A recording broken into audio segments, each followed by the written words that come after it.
insert country slash Western accent that I don't really feel like mimicking right now because it's almost 1 o'clock in the morning and I'm tired. It's Drew Peoples from Peoples Collectibles. Just got back from the Outlaws Thunder Junction pre-release. I'm actually doing pre-releases again. Oh my gosh! And I was even like telling the owners of the store today. I was like, in the past, it's been, geez, three fucking years. Uh, I've only done Modern Horizons 2, Baldur's Gate, and then Karlov Manor and Outlaws of Thunder Junction. Who would have thunk it that Wizards making pre-releases more expensive and less accessible? Now I'm actually going to pre-releases more. Who would have thunk? But I am actually, I'm digging the play boosters quite a bit as well. And the play experience has been fun, and that's not only because I went undefeated again, woo woo woo, and got my prizes here. So yeah, today we're gonna open up these little prizes here. I got 4 packs and a little promo pack. See if there's anything cool in here, and then look through the deck that I built for limited today and what I got in those packs as well. So yeah, let's get her done, partner. Oh, there it is. Yeah, haha, I did it. Ha, ha ha. All right, we'll start with. Should we? Yeah. We're gonna start with this one. I don't think I've opened one of these promo packs before. When I went last time, um, they were out of these because I went on the Saturday pre-release as opposed to the Friday pre-release, and instead they let me just they gave me like what was it, like an Urza promo, and then like just choose any of their promos that they had in a box, which I opened up the blue box and saw a dramatic reversal and was like, oh yeah, I'm taking this for sure. All right, Seraphic Steed. Okay, and that's with the little emblem thing right there. All right, we got the Steed. We got the Honest Rutstain, and Phyrexian Arena. All right. Oh my gosh! Oh, it's heavily played Phyrexian Arena now. And there's a code, but by the time you see this partner, I'm gonna tell you now, it's gonna be on my account anyway, so you can try, but it ain't gonna work now. All right. That's interesting here. Cool, cool, cool. All right.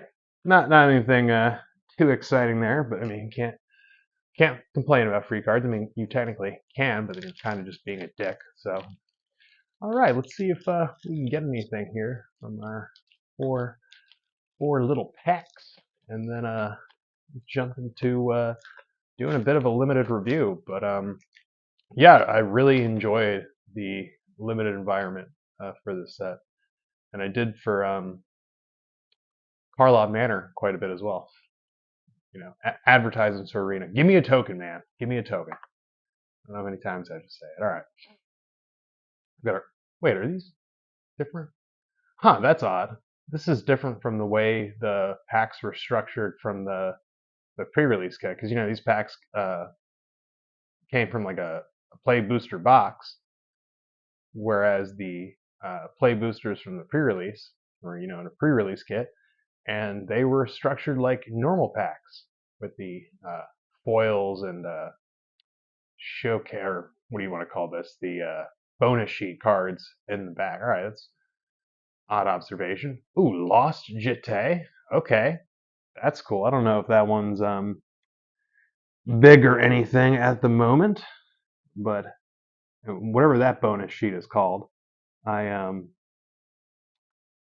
only got one other card from that, so that is pretty sweet. We got our dual land. All right, it's the first dual land that I got from this set. Cool beans, cool beans.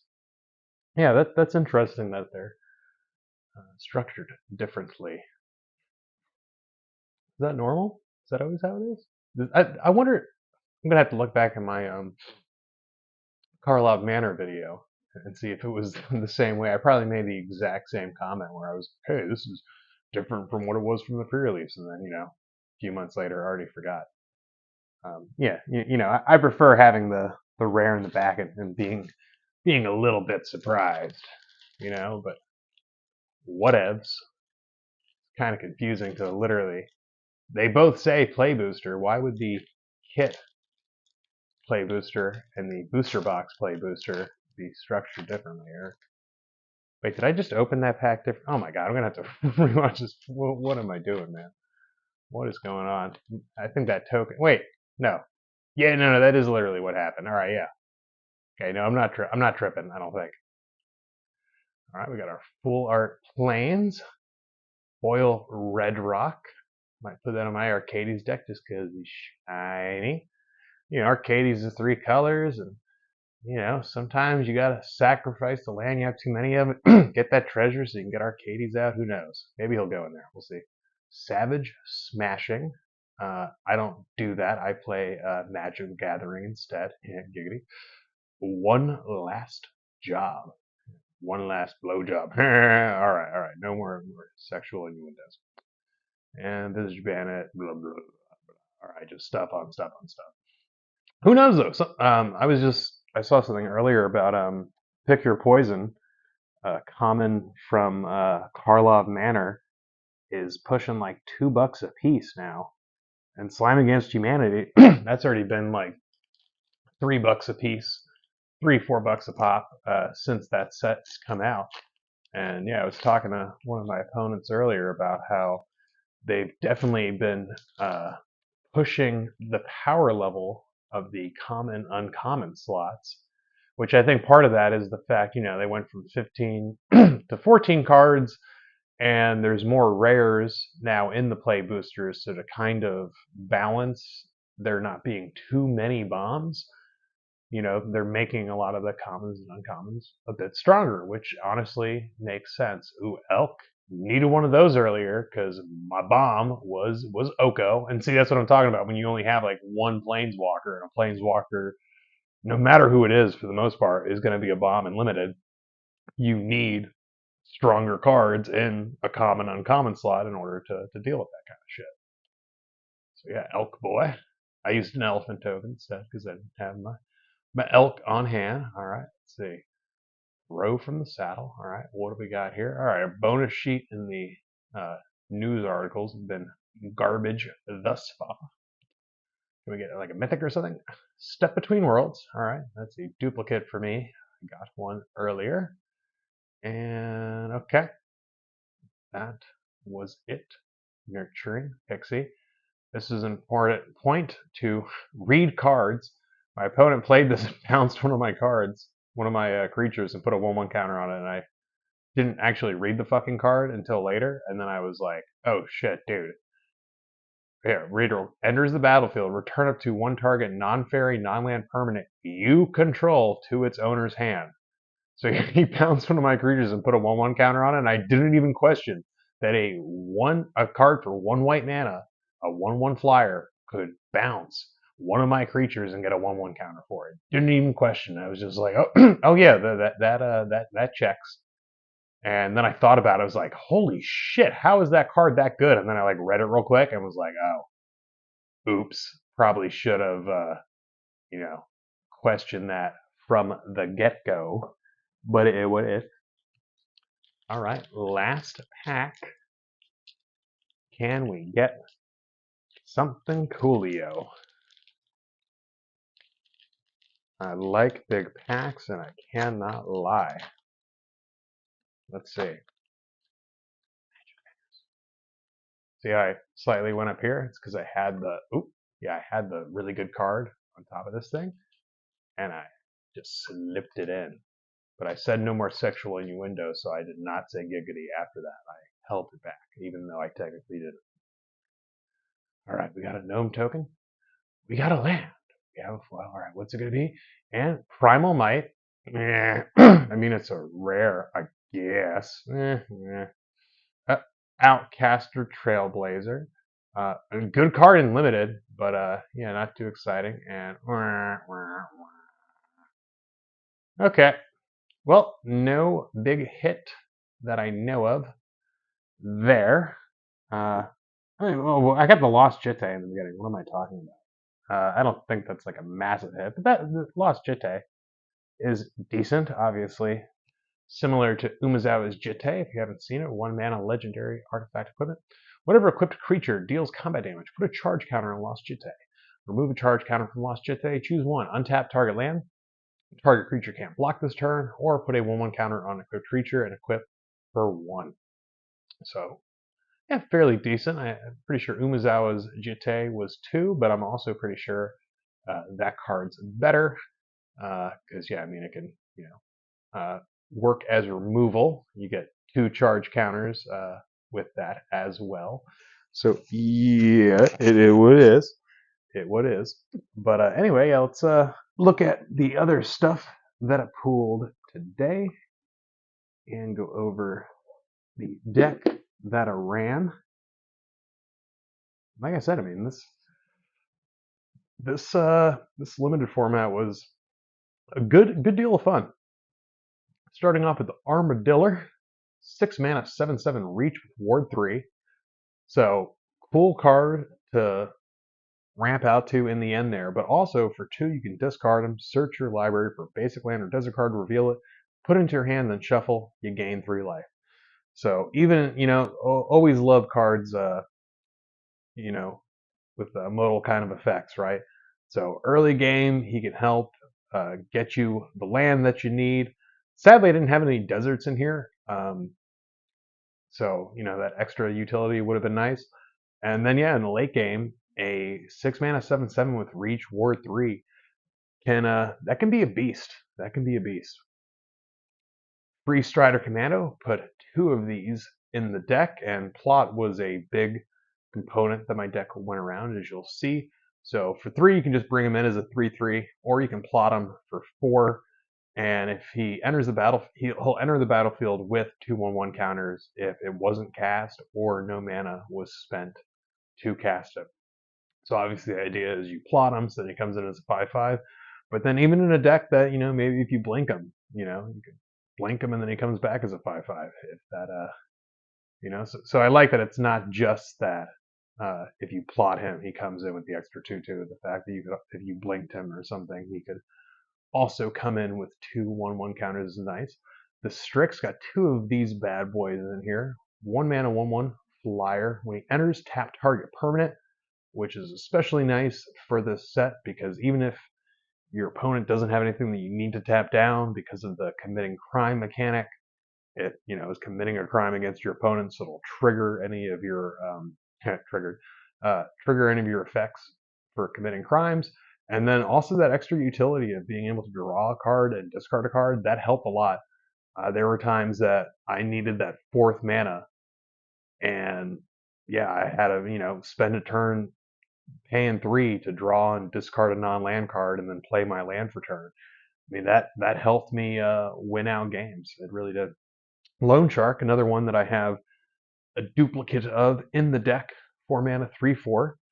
Can also plot for 4, and he enters the battlefield if you cast 2 or more spells this turn, draw a card. And again, this is one of those that's just pretty nice because you can plot them so you can do them free next turn and do them free. All right, no more sexual innuendos. We're done with that. But also, I mean, if you just happen to get him later in the game and have like a cheaper spell that you played first and then play him, or if you plotted, let's say, another card the previous turn and then you draw him, you can play the card you plotted and then play him, and you still get a card out of that. So pretty decent.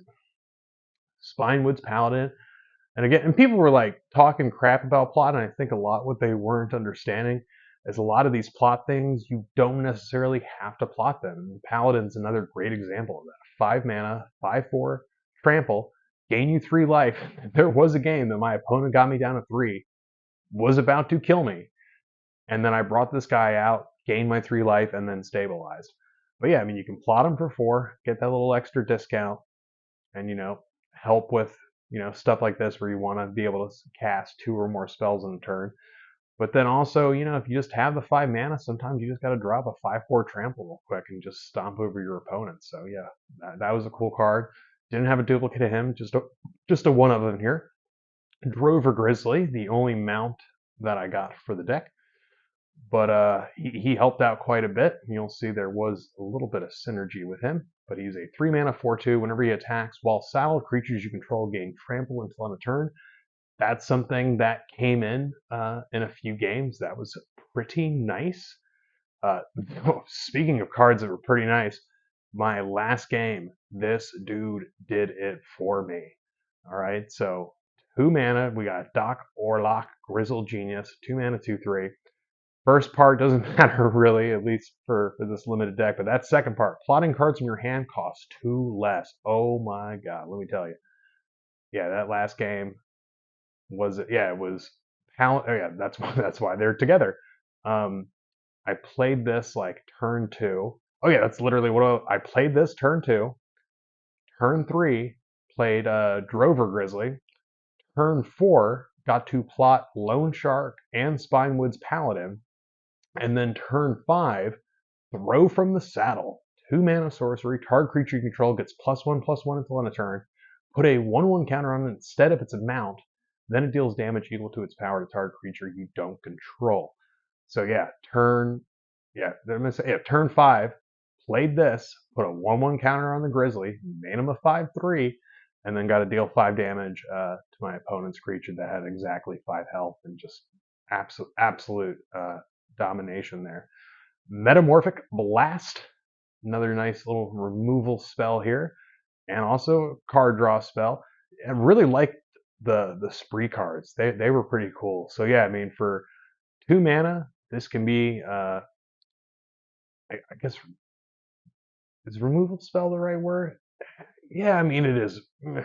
I feel like there's a better word than removal spell that I'm just not thinking of. But then also, you've got what's the card from Wilds of Eldraine? Quick Study? That's what it is. So it's a quick study for 1 extra mana, right? I was gonna say like divination as well, but quick study is just replace divination as a 3 mana, draw 2. But yeah, I mean this can be a quick study for 1 extra, or it can be a quick study and a removal spell or whatever the word is that I can't think of. But anyway, here's the big guy. So second pre-release in a row that I got a freaking planeswalker. Oko the Ringleader. This literally never came up. Because I don't think I ever remembered his passive ability. Like straight up, I never remembered that he becomes a copy of a creature at the beginning of your turns. Like I don't know why I kept forgetting that. But what was obviously important was I could fill my board up with 3/3s, or I could draw into stuff that I needed to get the dang thing done. Tumbleweed Rising. You make an XX green elemental creature where X is the greatest power among creatures you control. And with Dock Out, there he is. With Dock Out, I mean, for 1 green, being able to play this later, pretty nice. And I had stuff that gave my stuff 1/1 counters, or gave it some extra power until end of turn. So there was a lot that could be done with that. Razzle Dazzler, 2 mana, 1/2. Whenever you cast your second spell each turn, he gets a 1/1 counter and can't be blocked this turn. Pretty nice. Outlaw Stitcher, literally never played this card, and I was kind of hesitant to put this in because it seemed a bit like a win more card. And honestly, I think it was a win more card. There probably was a card that I could have put in here instead. So yeah, not really too sure about that one. This one probably didn't belong in the deck, if I'm being honest. And maybe I'm partially just saying that because I never really drew it, and like the 1 or 2 times I did draw it, it just was at a time that he was absolutely not needed at all. Stop Cold. This was one that came in a few times. It helped a lot. 4 mana, flash. You enchant an artifact or creature. It gets tapped and it loses all its abilities and doesn't untap. There's another Lone Shark. Trash the Town. This card, like I said, I love the Spree cards, and this one was freaking sweet, man. So you have to invest 1 green in order to do any of these other things, which that was one thing also that I realized was choose 1 or more additional costs. Because one thing I was thinking like, oh, sometimes when I have to cast like 2 or more spells, I could just do 1 green to play this. But no, you have to choose 1 or more additional costs. So, at minimum, this is going to be at least 2 mana to put it on the stack. but pretty nice. For 2 extra, you put 2 1/1 counters on target creature, and that won me a game, right? Like I had to just do like 1 or 2 extra damage, getting those extra counters on there helped win that game. And there was another one, like just putting those 2 extra on that 1/1 flyer, and then being able to hit 3 in the air, over a couple turns, was able to win. Target creature gains trample. I don't think I actually ever chose that mode whatsoever. I mean, still really helpful. It just, never happened to come up. But then that last one, until end of turn, target creature gains. Whenever this creature deals combat damage to a player, draw 2 cards. That was obviously pretty. Oh, you know what? No, I definitely did do the trample one time, because there was a time that my creature didn't have trample by itself or from like the mount or something, and needed to push through that 1 damage in order to draw those 2 cards. But yeah, Trash the Town, really nice card. Stable Master. Yeah, this is one I played him once. Yeah, I literally only played him 1 time, and I never even tapped him for mana. I played him as an attacker, like in the late game, to push for a little bit of extra damage. But yeah, you can tap him for a green or tap him for 2 mana of any one color that you can spend to cast a mount or vehicle spell. Cool stuff. Another one of those birdies. Inkle Biter, 1 mana, 1/1 Death Touch. Can't go wrong with that. Jailbreak Scheme, another cool spree card here. So 1 blue for your initial investment, and then for 3, you can put a 1/1 counter on target creature. It can't be blocked this turn. And for 2, target artifact or creature's owner puts it on the top or bottom of their library. So yeah, there were multiple times that for 6, just that massive, massive tempo play, which still haven't seen my favorite card yet. Is it? Yeah, it was right behind it. There he is. This town ain't big enough. My God, this won me some games. So yeah, my last match, my opponent attacked out, and they had like the boots on one of their flyers, that the lava spur boots that give their guy like haste and ward 1. I had 6 mana up, and I bounced both their creatures. But yeah, this card is freaking sweet, man. 5 mana instant. This spell costs 3 less to cast if it targets a permanent you control, and then return up to 2 target non-land permanents to their owner's hands. So you remember Run Away Together from the OG Eldraine? That was a 2 mana instant that you return a creature you don't control and a creature you do control. So this is just that on crack, right? I mean, on the one side, you can target any of your non-land permanents and one of your opponent's non-land permanents and bounce both of them, right? And then on the other side, it's just bouncing 2 of their non-land permanents. But yeah, the massive swings in tempo playing this was insane. Yeah, there were, I think every match that I played, one of the games, I basically won by having just such a massive tempo advantage playing this card. And one of my favorite uses of that was I had used the where is it? The Stop Cold to get rid of one of my opponent's like early flying threats, and then they played that Archangel of Tights, and then I bounced the Archangel and the Stop Cold for 2 mana. So then when they replayed the Archangel, I could just Stop Cold it.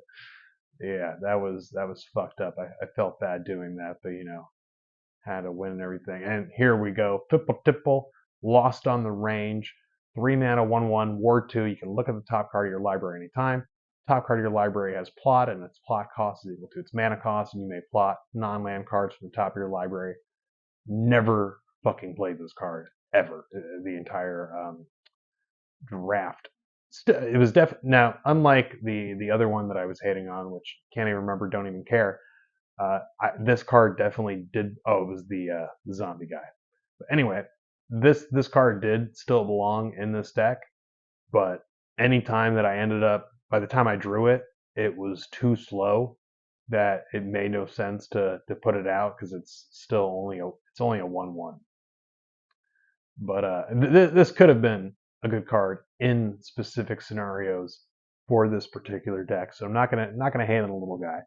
It just happened not to work out for me. And yeah, we'll just quickly look at some other stuff that I pulled here. Where's the big one? Ah, there we go. Mind Break Trap. Yeah, I literally pulled this.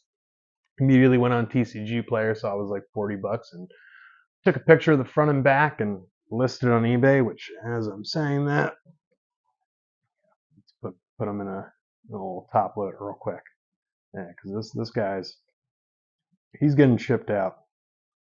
He's getting shipped out at some point if someone buys him, and if not, then sad days. But yeah, you basically paid for my draft or whatever. Thank you, Mind Break Trap. Thank you for your services. Fractured Identity, the other mythic that I got, but I don't think it's really worth anything.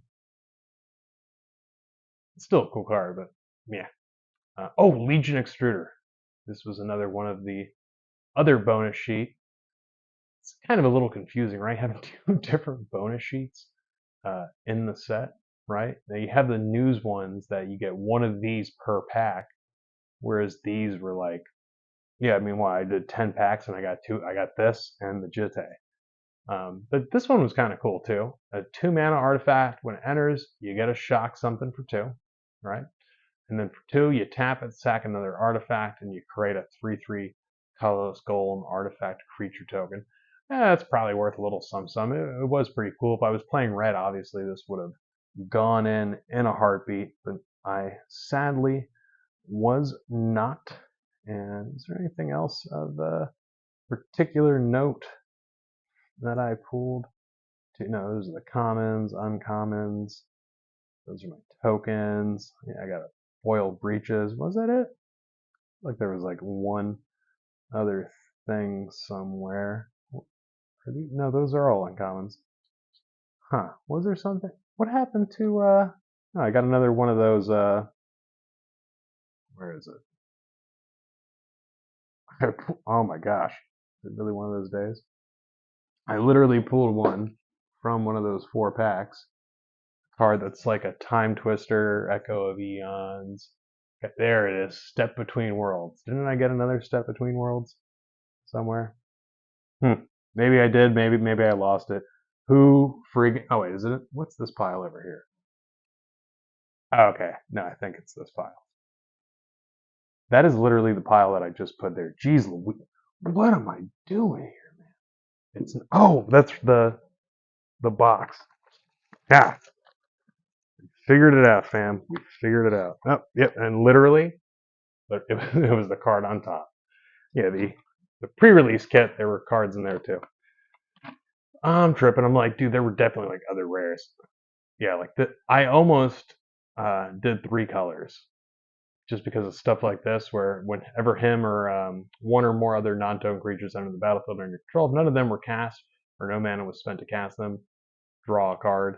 There was stuff like that. My promo card was the Tiny Bones enchantment. No, these are mostly all tokens. Those are the foils. There. Oh yeah, and see, like I put all the black cards together because I was considering splashing black in the deck, and I almost put Lava Spur Boots in the deck as well. So that is why it was that way. But yeah, good stuff. Good stuff. Definitely gonna try to keep hitting it up these pre-release weekends. Good times. I hope everyone else has a fantastic pre-release weekend. I'll catch you all next time. Have a good one.